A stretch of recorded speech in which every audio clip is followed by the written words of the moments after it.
सभी भक्तजनों को मेरा निवन प्रणाम। राम राम, जय श्री कृष्णा। पूनम सिहा की दुनिया में आप सभी का बहुत बहुत स्वागत है। श्रीमद् भगवत गीता के 17वें अध्याय का महात्म्य। श्री महादेव जी कहते हैं, पार्वती, 16वें अध्याय का महात्म्य बतलाया गया। अब 17वें अध्याय की अनंत महिमा श्रवण करो। राजा खड़गबाहु के पुत्र का दुशासन नामक एक नौकर था। वह बड़ी खोटी बुद्धि का मनुष्य था। एक बार वह मांडलिक राजकुमारों के साथ बहुत धन की बाजी लगाकर हाथी पर चढ़ा और कुछ ही कदम आगे जाने पर लोगों के मना करने पर भी वह मूढ़ हाथी के प्रति जोर जोर से कठोर शब्द करने लगा। उसकी आवाज़ सुनकर हाथी क्रोध से अंधा हो गया और दुशासन पैर फिसल जाने के कारण पृथ्वी पर गिर पड़ा। दुशासन को गिरकर कुछ कुछ उच्छ्वास लेते देख काल के समान निरंकुश हाथी ने क्रोध में भरकर उसे ऊपर फेंक दिया। ऊपर से गिरते ही उसके प्राण निकल गए।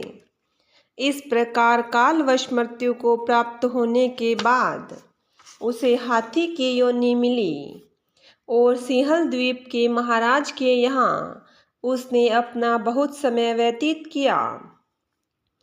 सिंहल द्वीप के राजा की महाराज खड़गबाहु से बड़ी मैत्री थी, अतः उन्होंने जल मार्ग से उस हाथी को मित्र की प्रसन्नता के लिए भेज दिया। एक दिन राजा ने श्लोक की समस्या पूर्ति से संतुष्ट होकर किसी कवि को पुरस्कार रूप में वह हाथी दे दिया और उन्होंने 100 स्वर्ण मुद्राएं लेकर उसे मालव नरेश के हाथ बेच दिया। कुछ काल व्यतीत होने पर वह हाथी यत्न पूर्वक पालित होने पर भी असाध्य ज्वर से ग्रस्त होकर मरणासन हो गया। हाथीवानों ने जब उसे ऐसी शोचनीय अवस्था में देखा तो राजा के पास जाकर हाथी के हित के लिए शीघ्र ही सारा हाल कह सुनाया। महाराज, आपका हाथी अस्वस्थ जान पड़ता है। उसका खाना पीना और सोना सब छूट गया है। हमारी समझ में नहीं आता इसका क्या कारण है। हाथीवानों का बताया हुआ समाचार सुनकर राजा ने हाथी के रोग को पहचानने वाले चिकित्सा कुशल मंत्रियों के साथ उस स्थान पर पदार्पण किया जहां हाथी ज्वरग्रस्त होकर पड़ा था। राजा को देखते ही उसने ज्वर जनित वेदना को भूलकर संसार को आश्चर्य में डालने वाली वाणी से में कहा, संपूर्ण शास्त्रों के ज्ञाता, राजनीति के समुद्र, शत्रु समुदाय को परास्त करने वाले तथा भगवान विष्णु के चरणों में अनुराग रखने वाले महाराज, इन औषधियों से क्या लेना है। वेद्यों से भी कुछ लाभ होने वाला नहीं है। दान और जप से भी क्या सिद्ध होगा। आप कृपा करके गीता के 17वें अध्याय का पाठ करने वाले किसी ब्राह्मण को बुलवाइए। हाथी के कथना अनुसार राजा ने सब कुछ वैसा ही किया। तदंतर गीता पाठ करने वाले ब्राह्मण ने जब उत्तम जल को अभिमंत्रित करके उसके ऊपर डाला, तब दुशासन गज योनि का परित्याग करके मुक्त हो गया। राजा ने दुशासन को दिव्य विमान पर आरूढ़ एवं इंद्र के समान तेजस्वी देखकर पूछा, तुम्हारे पूर्व जन्म की में क्या जाति थी, क्या स्वरूप था, कैसा आचरण था और किस कर्म से तुम यहाँ हाथी होकर आए थे। यह सारी बातें मुझे बताओ। राजा के इस प्रकार पूछने पर संकट से छूटे हुए दुशासन ने विमान पर बैठे ही बैठे स्थिरता के साथ अपना पूर्व जन्म का उपर्युक्त समाचार यथावत कह सुनाया। तत्पश्चात नरश्रेष्ठ मालव नरेश भी गीता के 17वें अध्याय का पाठ करने लगे। इससे थोड़े ही समय में उनकी मुक्ति हो गई। ओम श्री परमात्मने नमः। 17वां अध्याय। इस प्रकार भगवान के वचन सुनकर अर्जुन बोले, हे कृष्ण, जो मनुष्य शास्त्र विधि को त्याग कर केवल श्रद्धा से युक्त हुए देवादिकों का पूजन करते हैं, उनकी स्थिति फिर कौन सी है? क्या सात्विकी है अथवा राजसी की व तामसी है? इस प्रकार अर्जुन के पूछने पर श्री कृष्ण भगवान बोले, हे अर्जुन, मनुष्यों की वह बिना शास्त्रीय संस्कारों के केवल स्वभाव से उत्पन्न हुई श्रद्धा सात्विकी और राजसी तथा तामसी ऐसे तीनों प्रकार की ही होती है।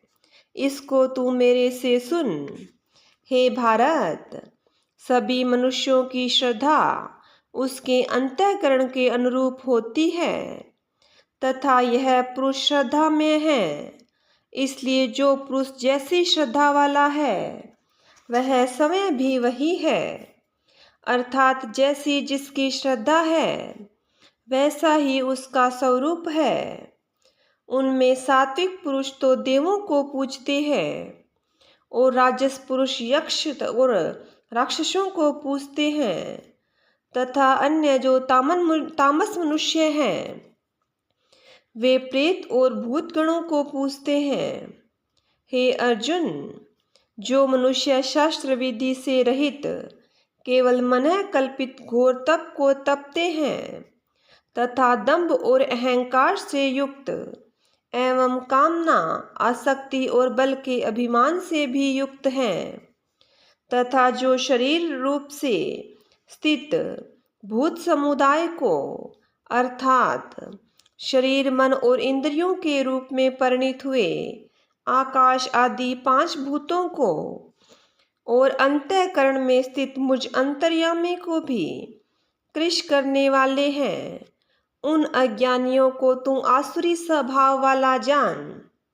हे अर्जुन, जैसे श्रद्धा 3 प्रकार की होती है वैसे ही भोजन भी सबको अपनी अपनी प्रकृति के अनुसार 3 प्रकार का प्रिय होता है और वैसे ही यज्ञ, तप और दान भी 3-3 प्रकार के होते हैं। उनमें इस न्यारे न्यारे भेद को तू मेरे से सुन। आयु, बुद्धि, बल, आरोग्य, सुख और प्रीति को बढ़ाने वाले एवं रसयुक्त, चिकने और स्थिर रहने वाले तथा स्वभाव से ही मन को प्रिय ऐसे आहार अर्थात भोजन करने के पदार्थ तो सात्विक पुरुषों को प्रिय होते हैं।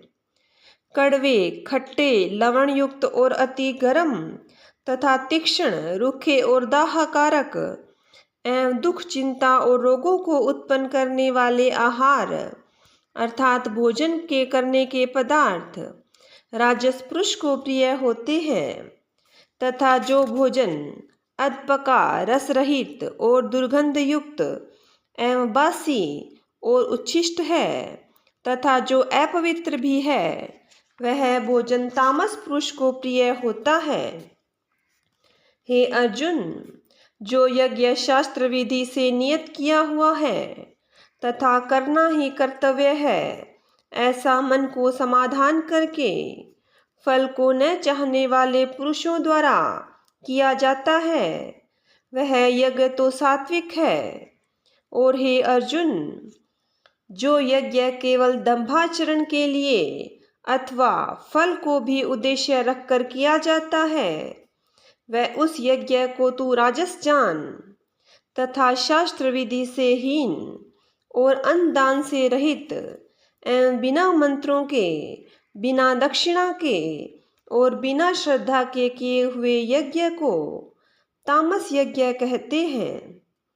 हे अर्जुन, देवता, ब्राह्मण, गुरु और ज्ञानी जनों का पूजन एवं पवित्रता, सरलता, ब्रह्मचर्य और अहिंसा, यह शरीर संबंधी तप कहा जाता है। तथा जो उद्वेग को न करने वाला, प्रिय और हितकारक एवं यथार्थ भाषण है, और जो वेद शास्त्रों के पढ़ने का एवं परमेश्वर के नाम जपने का अभ्यास है, वह निसंदेह वाणी संबंधी तप कहा जाता है। तथा मन की प्रसन्नता और शांत भाव एवं भगवत चिंतन करने का स्वभाव, मन का निग्रह और अंतःकरण की पवित्रता, ऐसे यह मन संबंधी तप कहा जाता है। परंतु हे अर्जुन, फल को न चाहने वाले निष्कामी योगी पुरुषों द्वारा परम श्रद्धा से किए हुए उस पूर्वोक्त 3 प्रकार के तप को सात्विक कहते हैं। और जो तप सत्कार, मान और पूजा के लिए अथवा केवल पाखंड से ही किया जाता है, वह अनिश्चित और क्षणिक फल वाला तप यहाँ राजस कहा गया है। जो तप मूढ़ता पूर्वक हठ से मन, वाणी और शरीर की पीड़ा के सहित अथवा दूसरों का अनिष्ट करने के लिए किया जाता है, वह तप तामस कहा गया है। और हे अर्जुन, दान देना ही कर्तव्य है।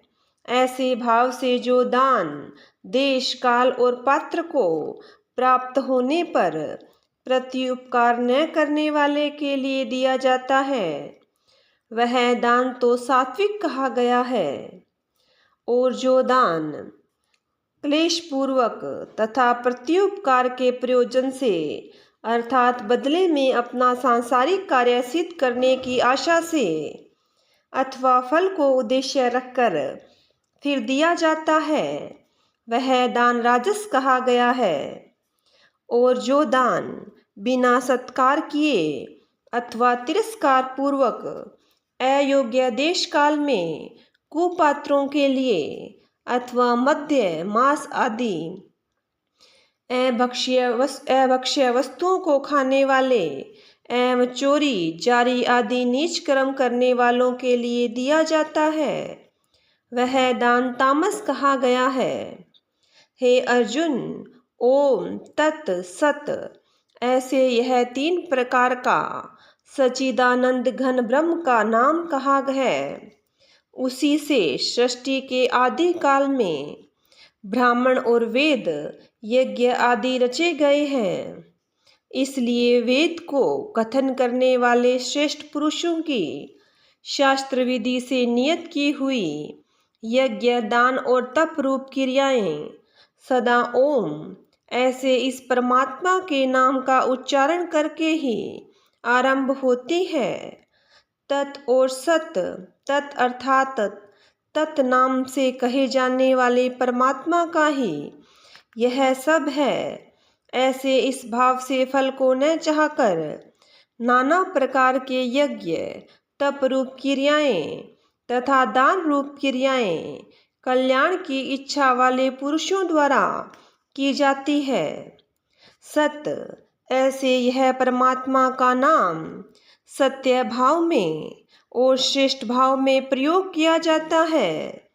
तथा हे पार्थ, उत्तम कर्म करने में भी सत शब्द प्रयोग किया जाता है। तथा यज्ञ, तप और दान में जो स्थिति है, वह भी सत है ऐसे कही जाती है। और उस परमात्मा के अर्थ किया हुआ कर्म निश्चय पूर्वक सत है ऐसे कहा जाता है। हे अर्जुन, बिना श्रद्धा के होमा हुआ हवन और दिया हुआ दान एवं तपा हुआ तप और जो कुछ भी किया हुआ कर्म है, वह समस्त असत ऐसे कहा जाता है। इसलिए वह न तो इस लोक में लाभदायक है और न मरने के पीछे ही लाभदायक है। इसलिए मनुष्य को चाहिए कि सच्चिदानंद घन परमात्मा के नाम का निरंतर चिंतन करता हुआ निष्काम भाव से केवल परमेश्वर के लिए शास्त्र विधि से नियत किए हुए कर्मों का परम श्रद्धा और उत्साह के सहित आचरण करे। इति श्रीमद्भगवत गीता रूपी उपनिषद ब्रह्म विद्या तथा योग शास्त्र विषयक श्री कृष्ण और अर्जुन के संवाद में श्रद्धात्रय विभाग योग नामक 17वां अध्याय। बोलिए विष्णु भगवान की जय हो। बोलिए कृष्ण भगवान की जय हो।